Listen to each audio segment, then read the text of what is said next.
Welcome everybody who registered for the Partnerize webinar today, preparing for a cookieless future in conjunction with Performance In. Just wanted to cover some housekeeping items before we got started. If anybody has any questions throughout the duration of the presentation, you could submit them through the questions tab on the GoToWebinar toolbar. This webinar will be recorded and will be distributed to all registrants. It'll also be on the Learning Resource Center on the Partnerize website. So if you wanted to share it, please feel free. At this moment, I'm going to pass it over to our presenters. Katie, you're all set. Thanks, Sean. So hi, everyone. Thanks for joining us. Just to reiterate, welcome to Preparing for a Cookieless Future. And this is a webinar hosted by Partnerize in conjunction with Performance In. To kick things off, we're just going to quickly introduce ourselves. So I'm Katie Spurkland. I'm a Senior Product Marketing Manager here at Partnerize. And today I'm presenting alongside Jonathan Butler, or JB. He's Partnerize's Principal Product Manager. And so we're very excited for you to join us today. Just to set the stage, here's a framework of what we'll be covering together. So first, we'll look at the timeline of user privacy changes like ITP, IDFA, and the recent iOS 14.5 update, plus the impact that these updates have on persistent tracking in the affiliate channel and beyond. And then next, we'll examine the industry's understanding of these changes and how marketers are responding. And then finally, we'll provide you with some actionable next steps so you can implement to mitigate tracking loss as a result of ongoing browser changes. So even just going through our presentation roadmap, you probably caught on to the flurry of acronyms. And that's something that there's no shortage of when it comes to the issue of digital privacy and marketing. So just as a quick housekeeping item, I want to get aligned on the acronyms that we'll be defining or using throughout our presentation so that we're all starting on the same page. So we have ITP, which is Intelligent Tracking Prevention. SDK is a software development kit. And then we have IDFA, that's an identifier for advertisers. AAID is Google Advertising ID. MMP, Mobile Measurement Partner, and then S2S is Server to Server. So knowing that, what do we mean when we say browser changes? So over the past several years, there's been larger conversations around consumer privacy. And as consumers, how much privacy do we actually have? Like, where is our data being stored? What control do we have over our own information? So browsers took control to answer these questions and protect their users with updates that provide consumers with some sense of anonymity. In terms of Firefox, they implemented total cookie protection, which provides a comprehensive partitioning of cookies and other site data between websites and Firefox, and implemented a limited exception for cross-site cookies, but only when the browser detects that you've enabled permission. Then there's Chrome, which has been planning to eliminate reliance on cookies entirely by 2022. And then lastly, we have Safari. So they've introduced intelligent tracking prevention, and that's a feature in Apple Safari web browser that blocks third-party cookies and restricts the lifespan of other types of web browser storage so that would be used to identify users, such as first-party cookies and local storage. And so for today's purposes, ITP is going to be our primary focus when we're talking about browser changes. So we want to give you an overview of its history. I'm going to kick it over to JB for a deeper dive, starting with more of like a Cookies 101. Thanks, Katie. Yeah, as mentioned, I'm JB, one of the principal product managers over at Partnerize. It's great to see so many people here today, and I'm really looking forward to talking to you all about cookies as well. So really, before we go any further, I really want to take it back to the basics, and we need to answer the question, what is a browser cookie? So in its most simple form, a browser cookie stores a small piece of information or data within the web browser that allows other websites to perform a variety of different actions.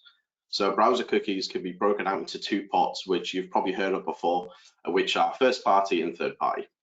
First party cookies are created from the website that you're currently browsing, and they primarily operate to really enhance user experience on that website. So things like remembering passwords, remembering your user settings in various different configurations.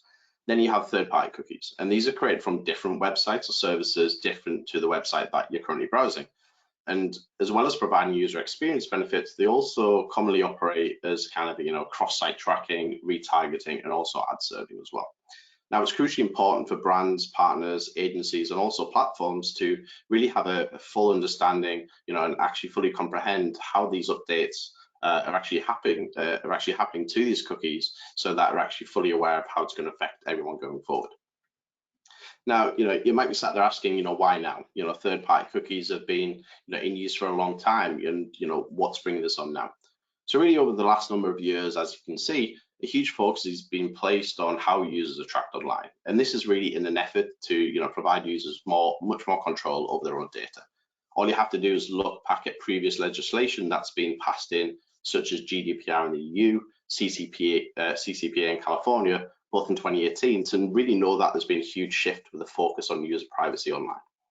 We've all been there, we're browsing online for the new Little Mix album, and then we load up social media to see promotions around the exact same thing, whereby it's conveniently just presented down our face.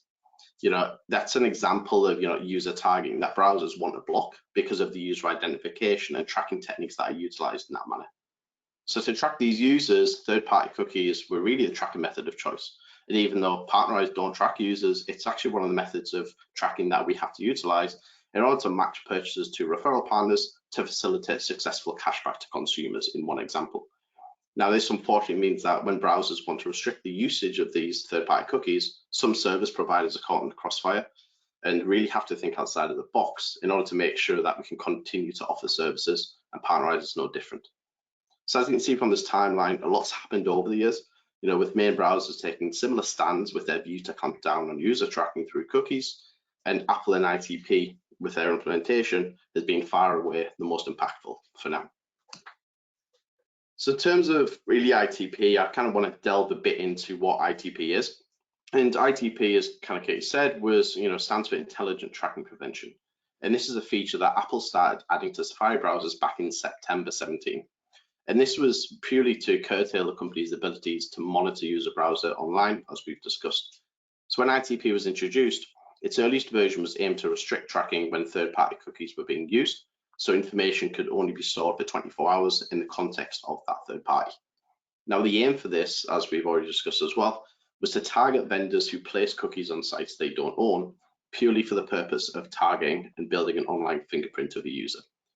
Now, initially, Apple took aim at big platforms, Google, Facebook, and in response, ad tech platforms around the world start to implement workarounds to copy website data outside of third-party context and push them into first-party context. It's really sidestepping the limitations placed on these third-party cookies. Now, this was the start of what turned out to be one of the largest online games of cat and mouse we've seen, with additional limitations being introduced, with further updates and further workarounds being implemented on the back of these changes too. Now, from ITP 2.1 in 2019, script writable first-party cookies were then subject to additional restrictions, which saw then, again, a game of cat and mouse, everyone moving from first-party cookies into local storage, which is an alternative browser storage mechanism. With ITP 2.3, which is the latest biggest release, then all limited non-cookie storage solutions, such as local storage, were then limited to 7 days. Naturally, with all of the talk of user privacy, the focus was always going to end up on the mobile world, given its increase in popularity in recent years. And unless you've been living under a rock, you're going to have no doubt that you've heard about the IDFA restrictions being introduced as part of Apple with their intended iOS 14.5 release. So it's definitely something you want to cover here. Now, these restrictions really follow the same trend as restrictions placed on the third-party browsers. In terms of their intention is purely to prevent users from being tracked and targeted without their consent. So these restrictions that are actually being brought in require that iOS mobile apps will request the user to provide their explicit intent for the ability to track them whilst they're using their app. Should this permission not be given, the IDFA can't be used, and many ad tech solutions of which are currently relying on this will start to see a huge impact in the data that they use. This impact is also isolated to just iOS apps, so the mobile web is limited to the same cookie restrictions we've discussed so far, but it's not related to the IDFA. So, how do you how do you actually abide by these, and how do you play by the rules of these new changes? So as mentioned, iOS apps which rely on the IDFA are going to have to disclose in detail what type of data is collected and how it's performed. They're going to have to provide an opt-in mechanism for the collection of that user and usage data. They're going to have to eliminate consent walls, which coerces users into providing tracking consent. And they also need to implement an opt-out mechanism where if the user withdraws consent, the data needs to be removed with a right to be forgotten. So as we've discussed throughout the webinar so far, we've talked with a big focus on Apple's restrictions with ITP. And it's going to have a large impact upon our industry. Now, although Safari isn't the largest market share, these restrictions aren't going to go away, and brands, partners, and agencies, and also platforms need to adapt, and we need to all take action immediately. Even earlier this year, Google, whose Chrome browser commands 67% of the market share, announced that they're going to completely phase out support for third-party cookies by 2022 in order to plot a course towards a more privacy-focused friendly web. These changes really do impact us all, so I'm going to hand it back to Katie now, who's going to tell you how. Sure. So as marketers, you might be wondering how changes in browser privacy directly impact you. So when we look at the landscape specific to affiliate, there's still too many marketers that are relying on third-party cookies. JB, you want to hit the next slide? In 2021, IAB UK Affiliate Marketing Industry Buy-Side Survey, more than half of the surveyed marketers indicated that third-party cookies are the #1 most relied on mechanism for tracking. And further, 21% of affiliate marketers didn't know what their tracking method was. So both of these stats are concerning because persistent tracking across mobile, tablet, and desktop is paramount to a successful affiliate program. And here's why. Because smart marketers rely on accurate data to guide their decisioning. So without accurate data, it's impossible to optimize effectively for countless reasons, but let's focus on 3 major ones. So first, marketers need accurate attribution of sales to the affiliate channel, or really any channel for that matter. You need a clear, truthful picture of channel performance in order to build strategy, allocate spend, and create operating leverage. And then second, inconsistent tracking makes it impossible to appropriately reward partners for the value that they've provided to your program. ITP inhibits persistent tracking, and that then creates a risk when it comes to accurate data. So you want to be able to make sure that your partners are given appropriate credit, which I mean means getting paid, so that they continue to drive activity on behalf of your brand. And then lastly, precise data tells a story. Inaccurate data won't paint a picture of what's really going on in your program. Instead, it might portray a decline in revenue, and that devalues the channel as part of your digital mix. As JB covered, software providers are adapting to the ever-evolving browser changes, so I'm sending it back to him to talk through some more specific tracking infrastructure solutions.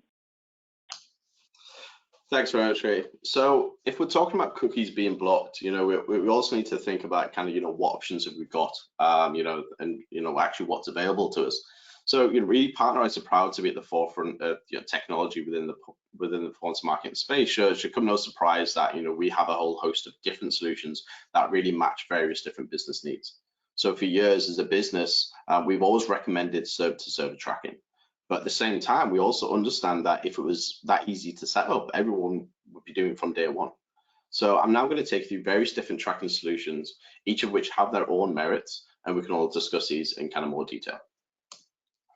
So to start, we're going to start with our standard pixel tracking, the method of tracking which is really as old as time itself, but it's also the easiest to implement because that has an incredibly low level of technical integration required.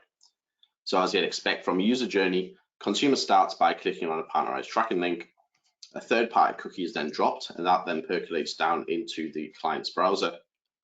And then any purchases are then automatically sent back through to Partnerize with a cookie as the partner identifier.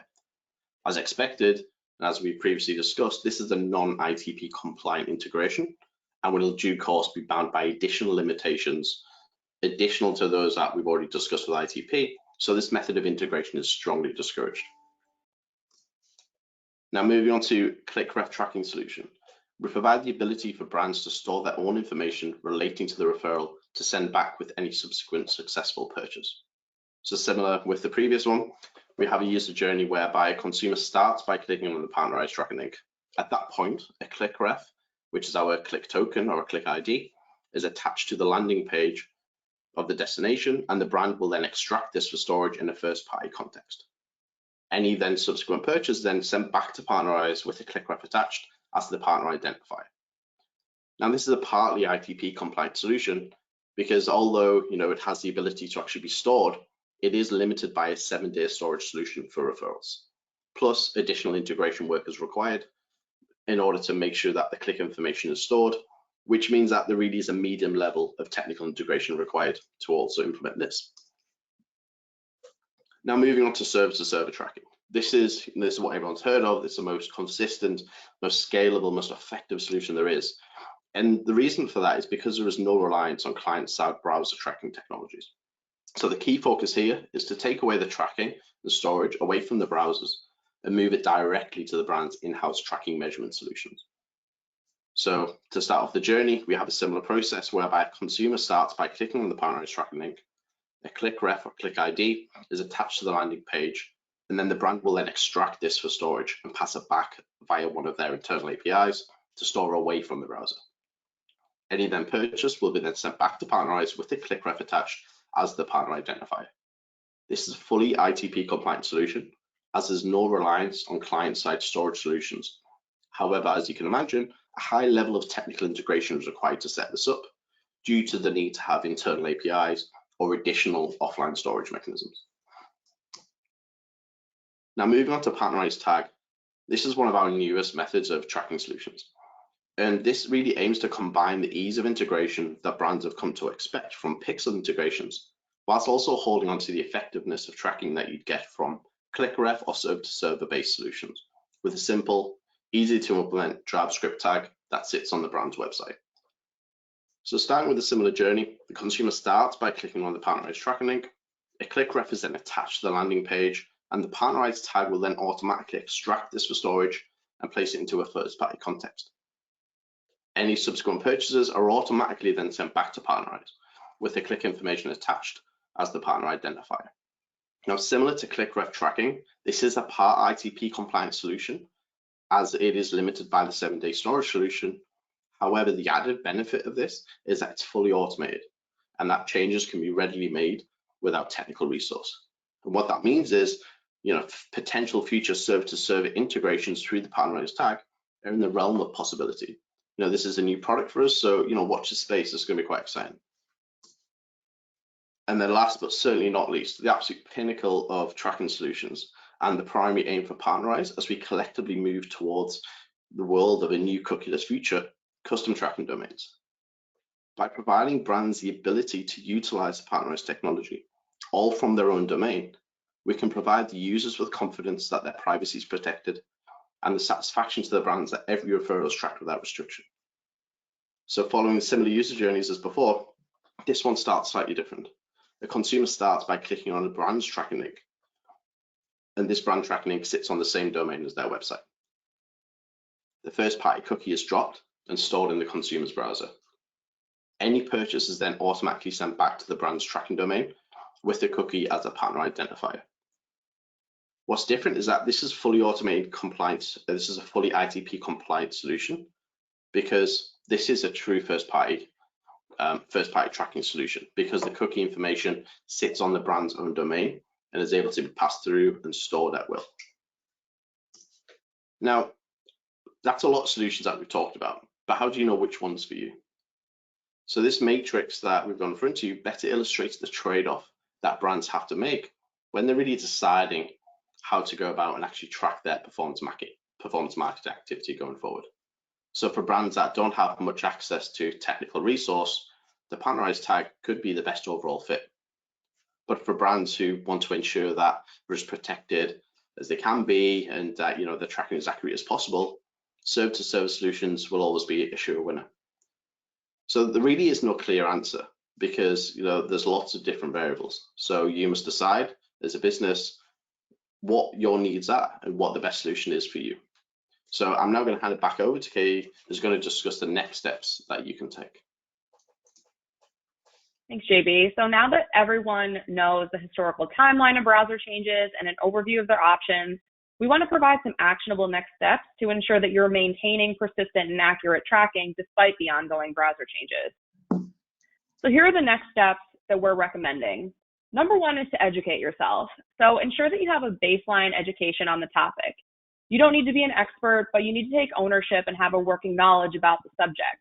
You've taken the steps to attend the webinar, but the changes are ongoing and you have to stay up to date because the changes are not one and done.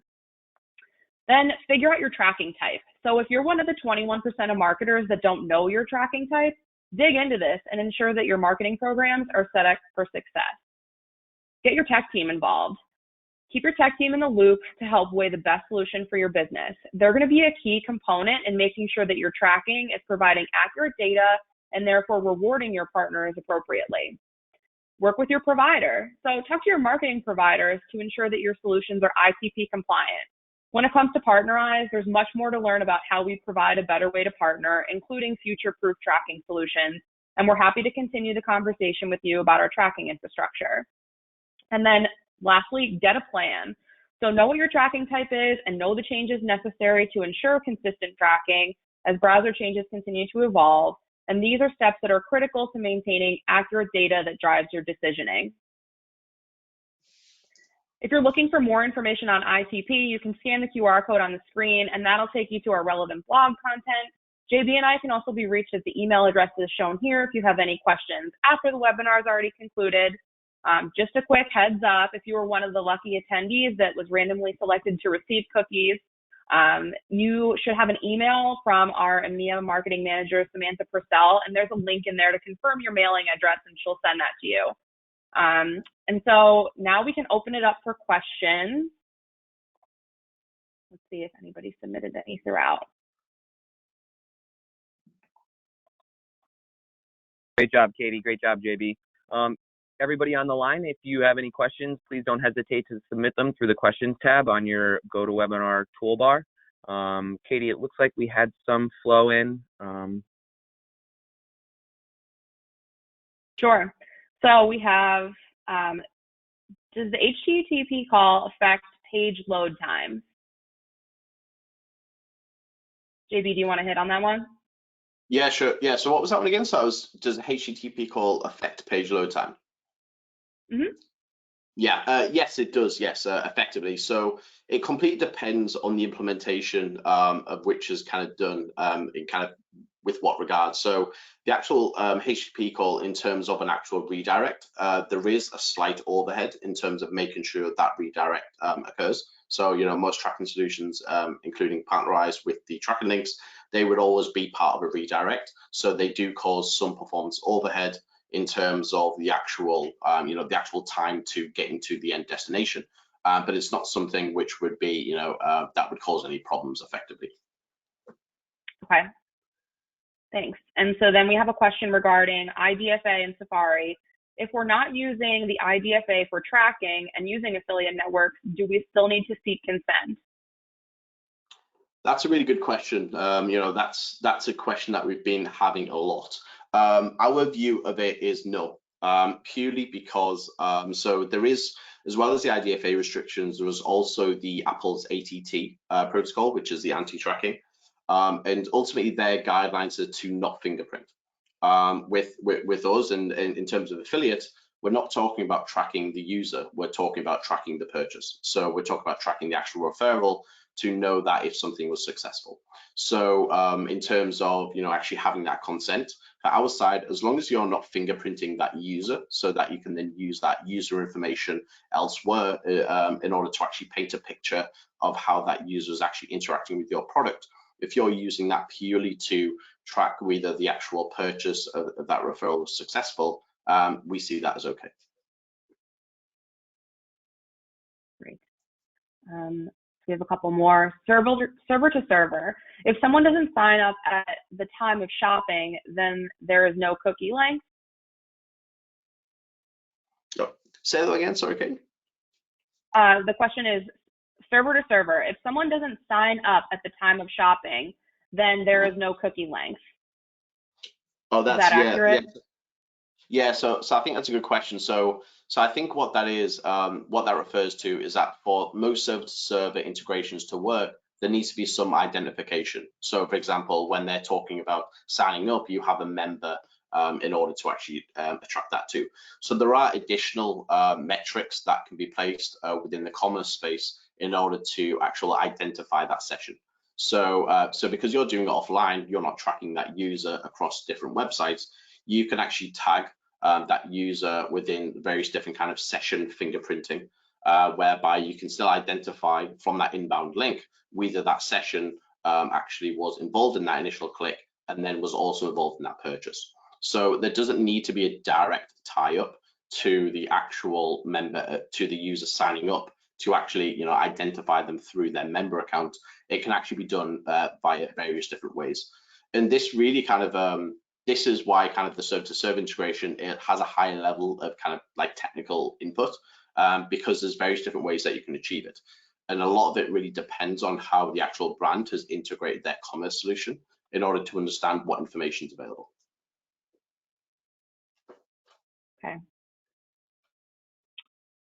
So we have, do you think that the first party tracking trick is going to be viable in the long run?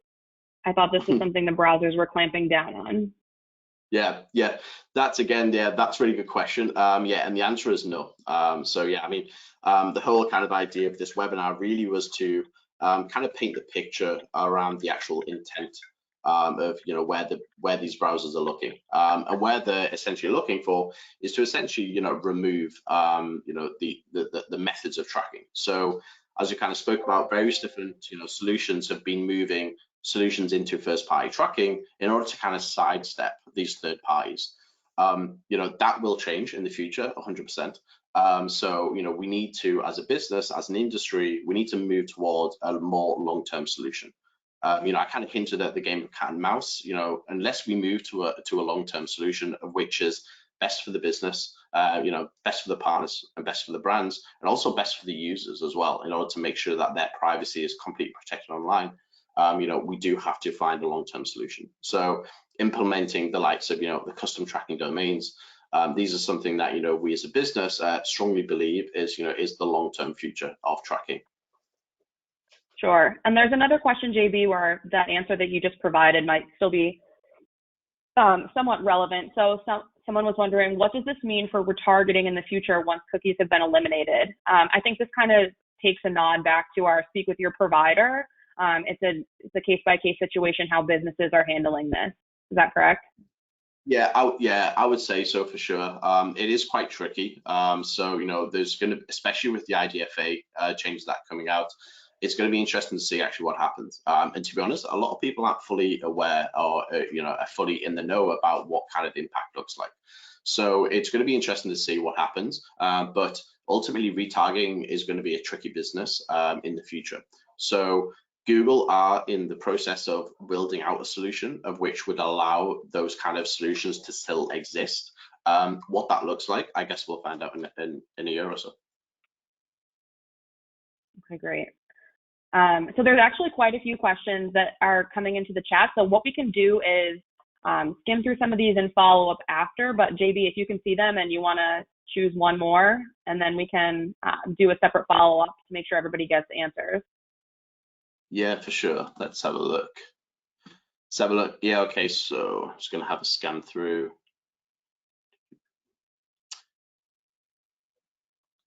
Generate less traffic. Yeah, okay, so I'll go through with so how soon should we prepare for Chrome's 22 cookie changes? Yeah, so this one is it's kind of like it's difficult to say, honestly.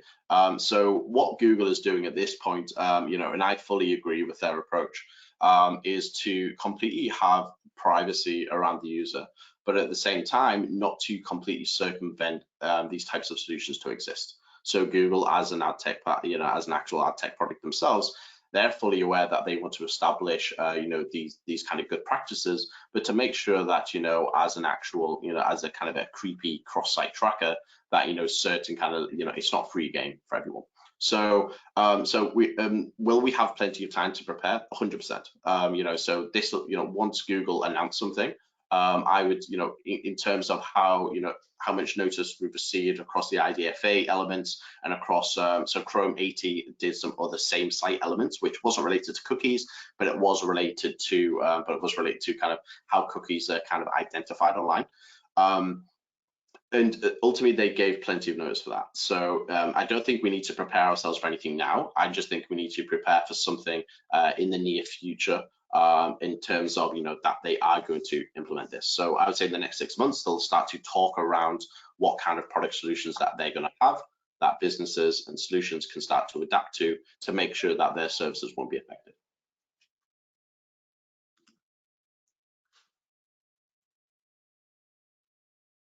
Great.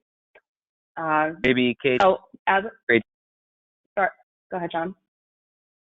Do you guys want to field some more questions, or do you want to take the rest of them offline? Totally up to you guys. We are under time, so JB, if you can see them and you want to do one or two more, that's fine. But like I said, we'll make sure that everybody gets an answer. Yeah, of course. So it's so there is one question which I think would be really good to actually answer. This is by Patrick in the chat, which has said, will this affect app download attribution? So this is a really good question, and the IDFA limitations specifically for iOS will 100% affect the app download attribution. And that is because the way that the user journey exists outside of the actual app itself, by going to the App Store, there's limited information that can actually happen. So as part of the IDFA, Apple have released something called the SK Ad Network, which allows you to actually record attribution metrics. And these metrics will allow you to determine how many installs and things like that will, have actually led from these advertiser links.